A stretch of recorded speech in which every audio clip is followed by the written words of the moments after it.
Hey, what's up YouTube? Redbird here. Today I wanted to answer some questions that I've been getting about gearing. Mainly, what are the differences between gearing your character in PvE and PvP?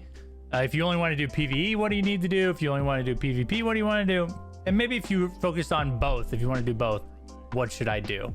Okay, and let me open this up with the answer to that last question. Is if you care about everything in the game and you want to do everything in the game, I would highly recommend you gearing your character out for PvP.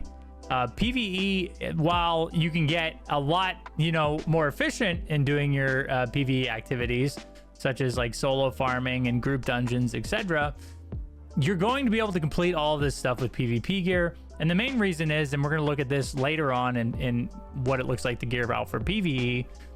The main difference is like a lot of the PvE fights in Throne of Liberty are very mechanic driven, especially the bosses in the group dungeons.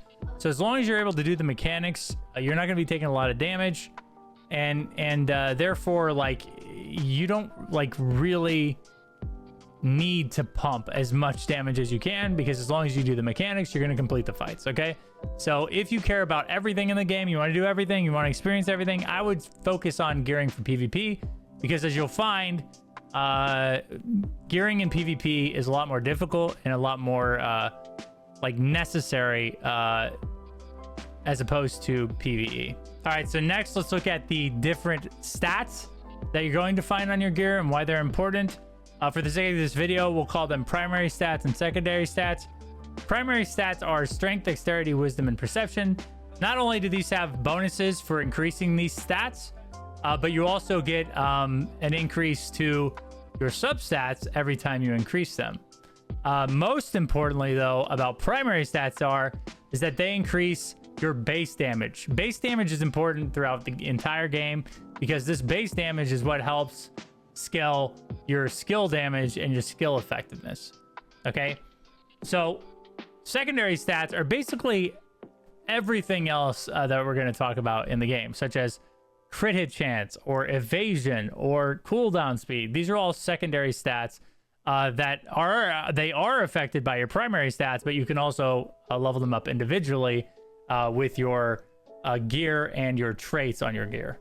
Okay, so now that all of that is out of the way, let's get to the differences between best in slot gear in PvE versus best in slot gear in PvP, and why the two are significantly different. Okay, so first, let's look at PvE. Now, for PvE gear, you're going to be focusing on dexterity and wisdom as your primary attributes.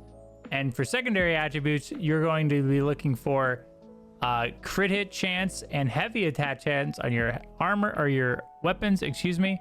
You're going to be looking for skill damage boost, buff duration and debuff duration on your jewelry. And on your armor, you're going to be looking at for max mana, mana regen, cooldown speed, attack speed, and mana cost efficiency. I would say specifically mana cost efficiency, cooldown speed, and attack speed, with a secondary focus on max mana and mana regen. Now, for tanks, it is slightly different, at least initially.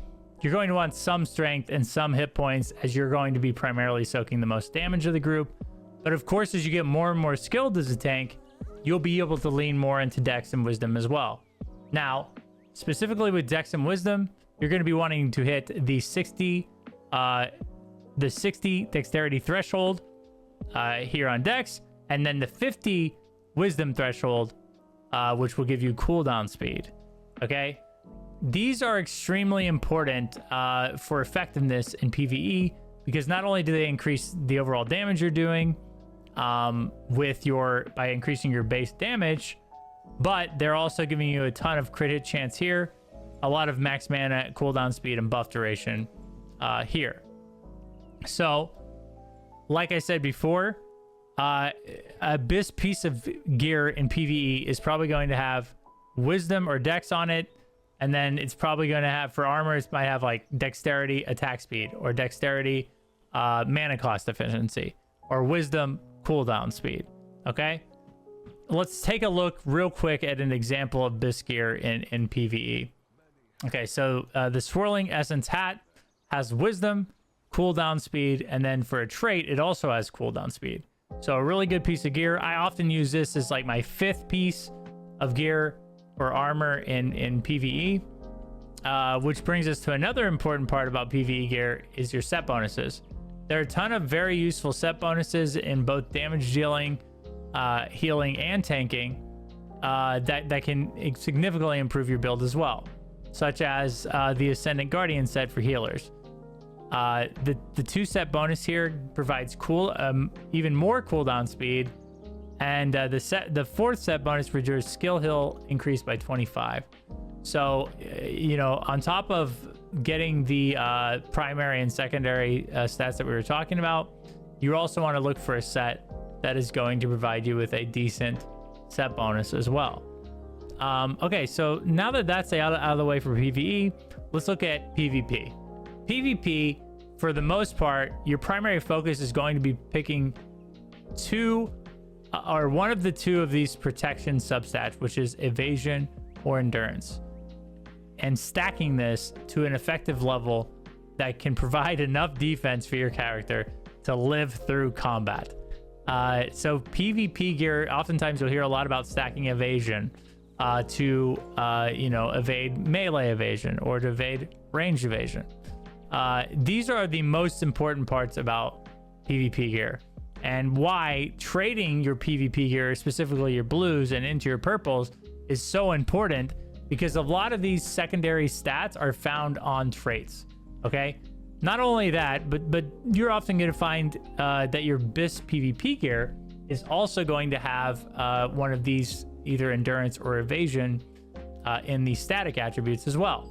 Right now in my build, of course, I've took my own advice here. I'm building out my PvP set first because I do both PvP and PvE, and I'm using the Ebb and Roar, or a lot of the Ebb and Roar pieces. The reason being is that a lot of these have melee evasion as a static stat, as you can see above, and then they also have melee evasion as a trait as well. So as that is your primary focus, your secondary focus in PvP is stacking strength and perception. Yes, the exact opposite of PvE. Now, the reason these are so important is because strength gives you max health increase, damage reduction, and perception gives you one of the most important, if not the most important stats in PvP, which is hit. If you don't have a high enough hit, especially into characters that are stacking evasion, you are not going to do any damage or not going to be any level of effectiveness when it comes to like dealing damage or using CC on targets.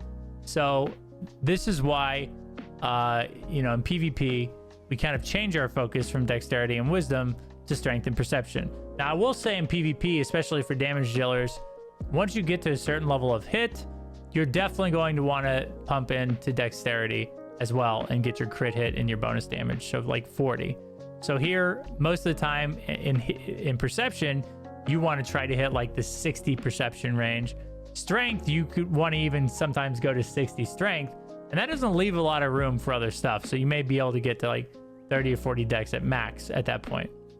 But like I said before, strength and perception are the main stats in PvP. And I would say those are even less important than figuring out what your defensive stat is, or your defensive substat is rather, and stacking that as much as you possibly can.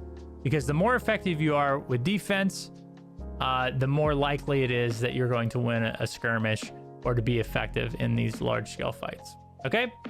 So again, let's real quick, I'll give you an example of, this PvP gear.